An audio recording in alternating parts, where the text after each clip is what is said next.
6-part web series on Lamaze's healthy birth practices, and along the way I'm going to be adding in some of my own research and some visual aids for you all. Throughout this video I might address moms if there are moms watching this who are planning on having a baby, or I might address you all as if you are birth professionals watching this video. Today we're going to be starting with the first of the healthy birth practices, letting labor begin on its own. It is very difficult in those last weeks of pregnancy. Mom is tired, she's achy, she might be having some prodromal labor or contractions that are consistent in time and duration but are leading to nothing. She might be uncomfortable, be eager to meet her baby, and she might have that looming due date hanging over her head as sort of a deadline to when she has to have her baby by. It is difficult to think about letting labor begin on its own, especially but not only if she plans on having a hospital birth. Induction is a synthetic way of forcing your body and your baby into labor, and that means that your body and your baby may not be ready to give birth yet. Sometimes induction takes more than one day to happen, or it may not happen at all, which can lead to an unwanted and an unnecessary cesarean section.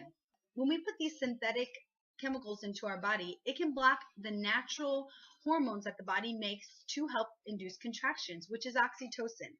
And that oxytocin helps build love and bonding between mom and baby when the baby is born. It helps promote breastfeeding. It helps promote placental delivery. Letting labor begin on its own is almost always the easiest and the safest option for mom and baby. And what do meds that start labor do to your body? It causes distress to your baby, and worrisome heart rate changes start to happen, and it can lead to a cesarean if labor is not progressing quickly enough. What does induced labor require? Well, it's Pitocin. If it's Pitocin that we're using to induce labor, it requires that you're hooked up to an IV, and it requires that your baby is hooked up to continuous fetal monitoring. It also could require an intrauterine pressure catheter if you're doing the internal fetal monitoring. So you can start to see the cascade of interventions that are happening here.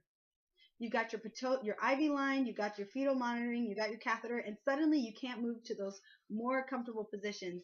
And maybe labor isn't progressing quickly enough, and you're tired because you've been having these very intense contractions for a very long time. And so that is when you ask for an epidural, because you're exhausted and you're not dilating, you're not moving along quickly enough. So you don't want to get that cesarean, so that's what happens. So that's where the interventions start to roll in. These arrows show the direction that the uterus is moving onto baby. It's squeezing baby. It is causing these long, strong, unnaturally intense contractions, which is putting distress on baby. And here's a better look at the internal monitoring, and you can see it a little bit closer up. Here, let me try and... What does starting labor naturally do for mom? Begin with the confidence that her body isn't broken and that her body is doing everything that it needs to effectively give birth on its own. In 2007, there was a study which revealed the risks when moms have been induced, and it increases the chance of vacuum or forceps extraction, increase the risk for bed confining epidurals and pain relief drugs, which I spoke about just a moment ago.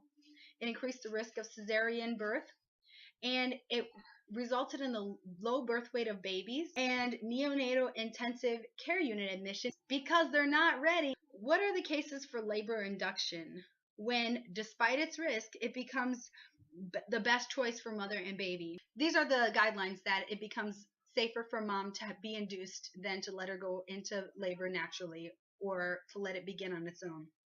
It is when the water has been broken for 12 to 24 hours and labor has not begun on its own.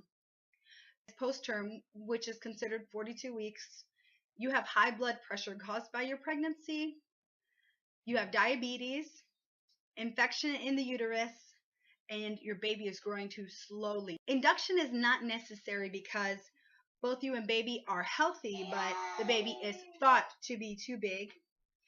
Healthy, but the amniotic fluids are low, or because you just want to be induced, which is called elective induction. You're tired of being pregnant. That is not a good reason to induce labor. Let's talk a little bit about that due date, and I found a resource with Ina May's Guide to Childbirth.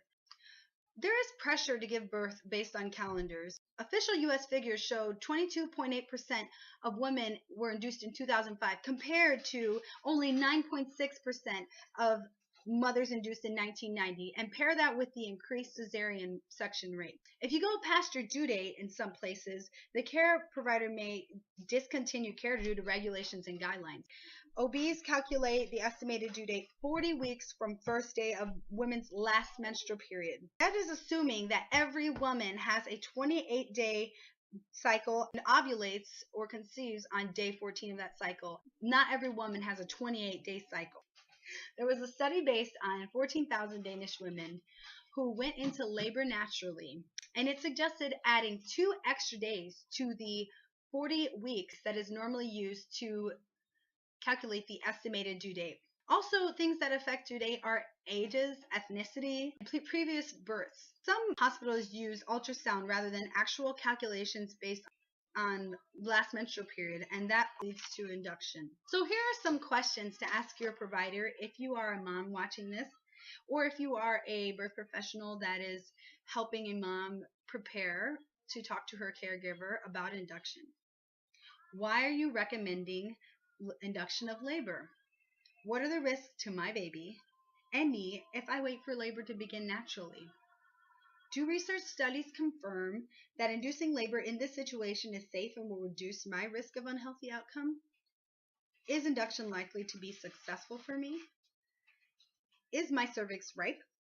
And your provider can tell you if your cervix is ripe by checking it. And women who are induced before their cervix is ripe are more likely to have a cesarean, even if cervical ripening drugs are used, which can be very dangerous as well. In their last weeks, their babies are preparing their lungs to breathe air and their intestinal systems to digest milk. Just know that if you are past that due date, that your baby is still developing and is getting ready to be born into this world and is just taking refuge in mommy. I have so many babies taken to NICU and have low birth weights. It's because they are not ready, and an ultrasound is not always correct to get baby's weight. So that is the first in a series of healthy birth practices that we are doing, and I hope this was helpful to you all in learning that letting labor begin on its own is the healthiest way for labor to begin in most cases. Next time we will be talking about walking, moving around, and changing positions throughout labor. And later on, after I'm done with this 6-part series, I'm going to do a video on what to do if you have been induced. Thanks, bye.